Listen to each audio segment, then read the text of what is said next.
कहते हैं कि किसी काम के लिए आपके मन में सच्ची लगन और उस ईश्वर पर अटूट विश्वास हो तो एक दिन आपकी हर मनोकामना अवश्य पूरी होती है। जी हाँ दोस्तों, मेरा नाम है राजेश केलवा और धर्म और अध्यात्म के इस चैनल पर आपका बहुत बहुत स्वागत है। आज इस वीडियो के ज़रिए मैं ध्रुव की कहानी लेकर आया हूँ। आपने पौराणिक ग्रंथों में सुनी होगी, बालक ध्रुव जो मात्र 5 वर्ष की उम्र में जिसका अपनी सौतेली माँ के ज़रिए अपमान होता है और 5 वर्ष की उम्र में वो जंगल में चला जाता है तपस्या करने, साधना करने, और मात्र 5 वर्ष की उम्र में 6 माह की अत्यंत कठिन साधना के बाद उस ईश्वर को प्राप्त कर लेता है। स्वयं नारायण का सिंहासन भी डोल जाता है। स्वयं भगवान नारायण को उसकी तपस्या का उसे फल देने उसके पास में आना पड़ता है। तो क्या है कहानी, चलिए शुरू करते हैं। तो कहानी है महाराजा उत्तानपाद की। राजा उत्तानपाद जो इस धरती के बहुत बड़े सम्राट और राजा थे। उनकी 2 रानियां थी। एक थी सुरुचि जो राजा उत्तानपाद की प्रिय पत्नी थी, एक और सुनीति थी जो महाराजा की अन्य रानी थी। सुरुचि से उत्तम पैदा होते हैं और सुनीति से ध्रुव पैदा होते हैं। दोनों बालक खेलते खेलते एक दिन राजा के पास जाते हैं। राजा उस वक्त दरबार में बैठे हुए रहते हैं और दोनों बालक राजा की गोद में बैठने के लिए लालायित होते हैं।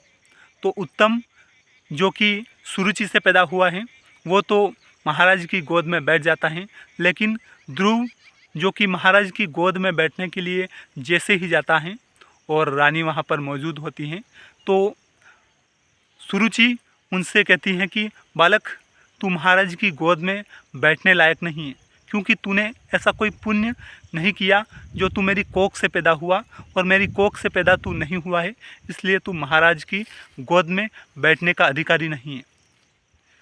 बालक ध्रुव को उस वक्त वो बातें समझ तो नहीं आती हैं, लेकिन बुरी बहुत ज़्यादा लगती हैं। वहाँ से वो सर को झुकाकर अपनी माता के पास, सुनीति के पास चला जाता है और माँ से कहता है कि माँ, वहाँ पर मेरा अपमान हुआ है।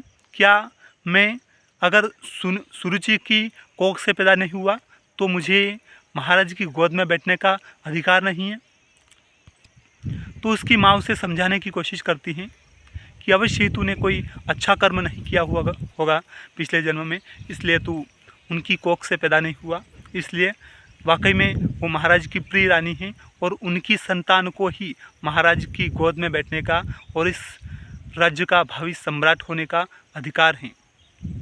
लेकिन अगर तू उस परमपिता परमेश्वर की गोद में बैठ जाता है तो तुझे अन्य किसी की गोद में बैठने का कोई आवश्यकता नहीं है। तो 5 वर्ष का बालक अगर ये कहता है कि अगर एक परमपिता भी हैं जिसकी गोद में मैं बैठ सकता हूँ तो उसके लिए मैं कड़ी से कड़ी साधना करूँगा, लेकिन उनकी गोद में बैठूँगा। तो माता सुनीति के वचनानुसार बालक तपस्या करने चला जाता है जंगल में, और जंगल में कुछ दूर जाने के बाद उसे देवर्षि नारद मिलते हैं। देवर्षि नारद से वो पूरी अपनी कहानी बताता है और किस प्रकार उसका अपमान हुआ है। पूरी कहानी बताने के बाद देवर्षि नारद कहते हैं कि बालक, अभी तुम्हारी खेलने खाने की उम्र है और अभी तपस्या की उम्र नहीं है। जब वृद्धावस्था तुम्हारे समीप आए उस वक्त तुम भरपूर तपस्या करना और उस ईश्वर को ज़रूर प्राप्त करना। लेकिन जिसके रगों में राजसी रक्त भरा हो वो भला ऐसे छोटे मोटे बाधाओं से विचलित कैसे हो सकता है। अंततः नारद जी विवश हो जाते हैं उसे विचलित करने से और उसे परमपिता परमेश्वर भगवान नारायण का मंत्र देते हैं, ओम नमो भगवते वासुदेवाय, और कहते हैं कि इस मंत्र का जाप करना, हर वक्त हर क्षण उस ईश्वर का अपने मस्तिष्क में, अपनी बुद्धि में ध्यान करना, एक दिन ज़रूर तुम्हें नारायण की प्राप्ति होगी। बालक ध्रुव घनघोर जंगल में चला जाता है और ओम नमो भगवते वासुदेवाय इस मंत्र के जाप से 6 माह तक अत्यंत कठोर साधना करता है। और एक दिन ऐसा होता है कि भगवान नारायण का सिंहासन हिल जाता है। माता लक्ष्मी कहती हैं भगवान नारायण से, जो कि शेष नाग पर भगवान नारायण सोए हुए हैं, कि प्रभु ऐसा कौन सा आपका भक्त है जो अत्यंत कठिन साधना कर रहा है कि आपका सिंहासन हिल गया। तो भगवान नारायण आँख खोल कर देखते हैं तो कहते हैं कि देवी, मेरा एक बहुत छोटा किंतु साधना में बहुत बड़ा भक्त है, ध्रुव, जो मेरी कठिन साधना कर रहा है और मुझे उसे दर्शन देने जाना होगा। और भगवान नारायण उस मात्र 5 वर्ष के बालक की साधना से बहुत ही ज़्यादा प्रसन्न होते हैं और उसे उसकी साधना का, उसकी तपस्या का, उसकी मेहनत का, उसके परिश्रम का फल देने जाते हैं और कहते हैं कि तुम्हारी क्या मनोकामना है। तो बालक कहता है कि मुझे आपकी गोद में बैठना है और वो 5 वर्ष का बालक परमपिता परमेश्वर भगवान नारायण की गोद में बैठता है और भगवान से वो मना करने के बावजूद कहता है कि मुझे कुछ नहीं चाहिए, सिर्फ आपकी गोद में बैठना है। लेकिन परमपिता परमेश्वर भगवान नारायण कहते हैं कि तुझे वो ध्रुव पद मिलेगा जो आज तक किसी को प्राप्त नहीं हुआ है। और उसके बाद आज हम देखते हैं कि वो ध्रुव तारा बनकर पूरी सृष्टि को रोशन कर रहा है। उसकी माँ भी वहाँ पर उस ध्रुव लोक में मौजूद हैं। इसे कहते हैं सच्ची लगन और अटूट आत्मविश्वास का फल।